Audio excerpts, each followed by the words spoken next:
ഇന്ന് മറ്റൊരു കാഴ്ച നമ്മൾ കണ്ടു. അതിനാടകീയമായ രാഷ്ട്രീയ കാര്യങ്ങൾ നമ്മൾ കഴിഞ്ഞ ദിവസം കണ്ട അതേയിടം മുഖ്യമന്ത്രിയുടെ ബേക്കറി ജംഗ്ഷനിലെ വസതിക്ക് മുന്നിൽ ഇന്ന് പോലീസുകാർ ആ കേസിലെ 5 പ്രതികളുമായി തെളിവെടുപ്പിന് പോയി. ഒരു മനുഷ്യൻ അവിടെ ഉണ്ടായിരുന്നില്ല. അന്ന് എത്ര പേരുണ്ടായിരുന്നു? അന്ന് അവിടെ നേതാക്കളുണ്ടായിരുന്നു, അന്ന് അവിടെ അണികളുടെ ബാഹുല്യമുണ്ടായിരുന്നു. കഴിഞ്ഞ ദിവസം PR സുനിൽ പങ്കുവെച്ചൊരു ചിത്രമുണ്ടല്ലോ, ED അന്വേഷിക്കാൻ പോയ വീടും ED കേസിൽ പെട്ട ആളുകളുടെ വീടും എന്ന് പറഞ്ഞൊരു ചിത്രം പങ്കുവെച്ചല്ലോ. അത് യാഥാർത്ഥ്യമാണോ എന്ന് എനിക്കറിയില്ല. അവിടെ പക്ഷേ നേതാക്കൾ പോയിരിക്കുന്നുണ്ട് അല്ലേ? എന്നിരുന്നാൽ പോലും ഒന്ന് ആലോചിച്ച് നോക്കൂ, 10-26 യുവാക്കൾ, പാർട്ടിയുടെ അണികൾ, പാർട്ടി പറഞ്ഞാൽ പാർട്ടി പ്രതിരോധത്തിലാണെന്ന് തോന്നുന്ന നിമിഷം മുൻപിൻ നോക്കാതെ ചാടിയിറങ്ങുന്ന മനുഷ്യർ വികാരപരമായ പ്രകടനമാണ് അവിടെ നടത്തിയത്. ഇന്ന് അവരെല്ലാവരും വലിയ നിയമക്കുരുക്കിലേക്ക് പോവുകയാണ്.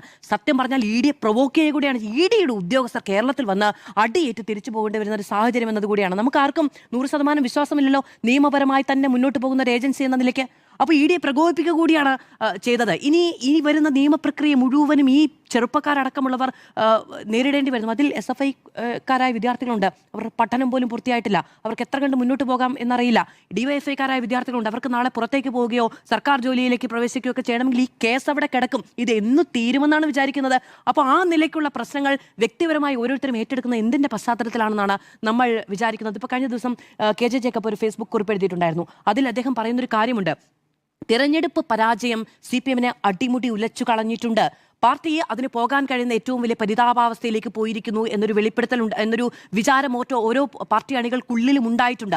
അവിടെ നിന്ന് പിണറായി വിജയനെ പ്രതിപക്ഷ നേതാവായി ഉയർത്തിക്കാണിക്കാനുള്ള തീരുമാനത്തിനെതിരെ അടക്കം CPMന്റെ ഓരോ ഘടകങ്ങളിൽ നിന്നും അതിനെതിരെയും പാർട്ടി സെക്രട്ടറിക്കെതിരെയും നിശ്ചിതമായ വിമർശനങ്ങളും ശുദ്ധീകരണവും മറ്റ് പല ആ തരത്തിലുള്ള ഒരു വലിയ മൂവ്മെന്റിന് തുടക്കം കുറിക്കുന്ന സാഹചര്യം ഉണ്ടായിരുന്നു.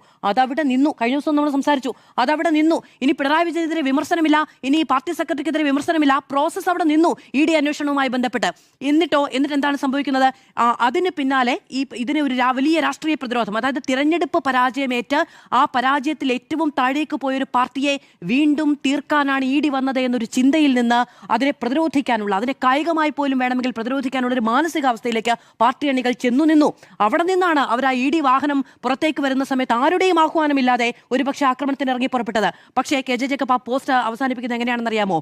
CMRൽ നിന്ന് ഈ പണം, അദ്ദേഹത്തിൻ്റെ ഒരു സുഹൃത്ത് ഫേസ്ബുക്കിൽ കുറിച്ചത് എന്ന് പറഞ്ഞുകൊണ്ടാണ് അദ്ദേഹം എഴുതുന്നത്.